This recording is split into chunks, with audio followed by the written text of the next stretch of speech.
If your house is on the market but you haven't gotten any offers you're comfortable with, you might be wondering, what do you do if it doesn't sell, right? And for a growing number of homeowners right now, that's turning into a new dilemma. Should you just rent it out instead? Tonight's Making It in the Bay report, a bold prediction from one of the web's most respected real estate trackers, Zillow, is now predicting that Bay Area home prices are about to fall. Okay, listen to this local news that we have from NBC Bay Area, where they talk about how it's getting harder to sell a house in the Bay Area.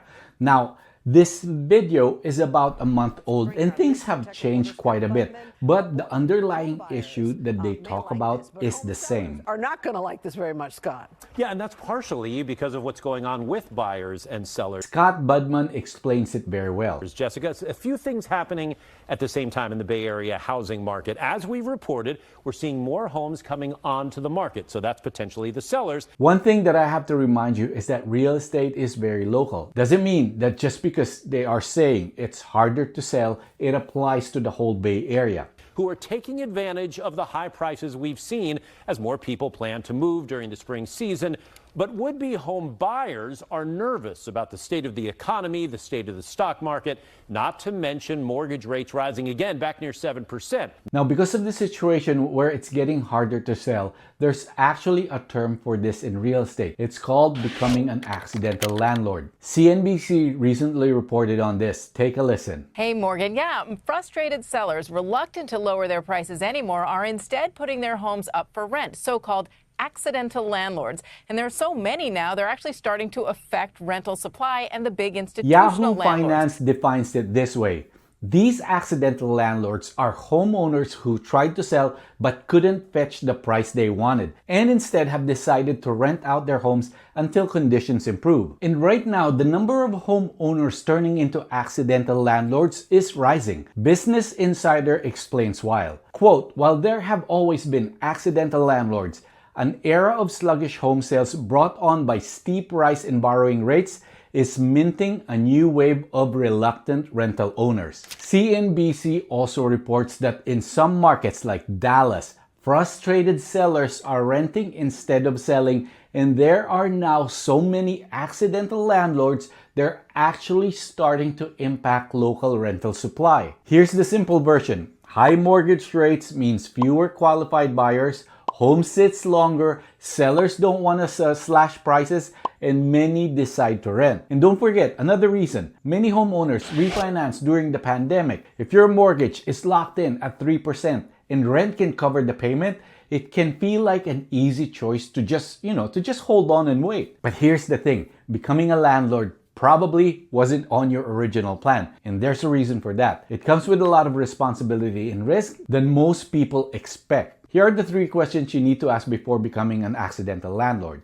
Number 1, does your house have potential as a profitable rental? Not every house makes sense as a rental. Ask yourself this, are you moving out of state? Because coordinating repairs from hundreds of miles away is tough without a local property manager. Does the home need work before tenants move in? A dated kitchen or old carpet might hurt rental appeal. Is your neighborhood renter friendly? Areas near job centers, schools, or transit attract tenants faster than owner-occupied suburbs. Here's an example. A 2-bedroom condo near a BART station is much more likely to cash flow than a 5-bedroom in a quiet cul-de-sac where most people buy and not rent. Question number 2. Are you ready to be a landlord? You know, on paper, renting looks like passive income. In reality, it's a hands-on business.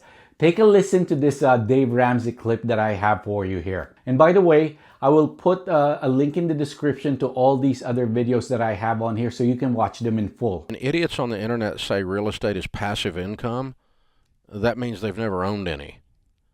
Because there's nothing passive about dealing with renters. Here's how often it looks like. Tenants call you in the middle of the night when the heater goes out. Rent payments show up late and you're the one chasing them. Damage between tenants, from pet stains to broken doors, these come out of your pocket. As Redfin points out, landlords have to fix things like broken pipes, HVAC systems, and structural damage, among other essential repairs. If you don't have a few $1,000s on hand to take care of these repairs, you could end up in a bind. And even with a property manager, you're still the decision maker when it comes to, a $10,000 HVAC replacement or a $25,000 roof repair. Number 3, have you really thought about the actual cost that it would take when you're renting a house? According to Bankrate, here are a few hidden costs. Landlord insurance runs about 25% higher than standard coverage. Yes, you need to get the landlord insurance. Property management averages around 10% of the rent. Advertising, repairs, and tenant turnovers are ongoing. Vacancies means covering the mortgage without rental income. For example, if your place rents out for $3,000 a month, $300 goes to the property manager, $150 to $200 set aside for maintenance, $75 or more for insurance. Suddenly, your $3,000 rental nets you closer to $2,400. And if your mortgage and taxes runs you, let's just say around $2,200,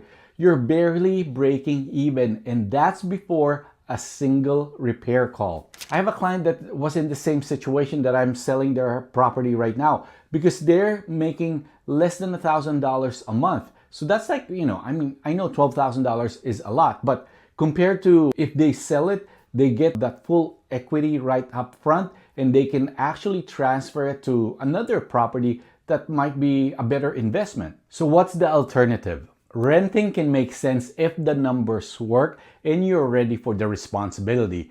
But if the only reason you're considering it is because your listing stalled, there may be better options. Revisit your pricing and marketing strategy with your agent. Sometimes a refreshed listing, updated photos, or a small price adjustment is all it takes to bring in serious buyers. The bottom line, before you decide to rent your house, take a hard look at the realities. For some, becoming a landlord works. For others, the stress and costs aren't worth it. Hey, I'm Mac Rogers. I keep tabs on the Bay Area real estate market and neighborhood trends so you can make confident decisions without second guessing. Thanks for watching.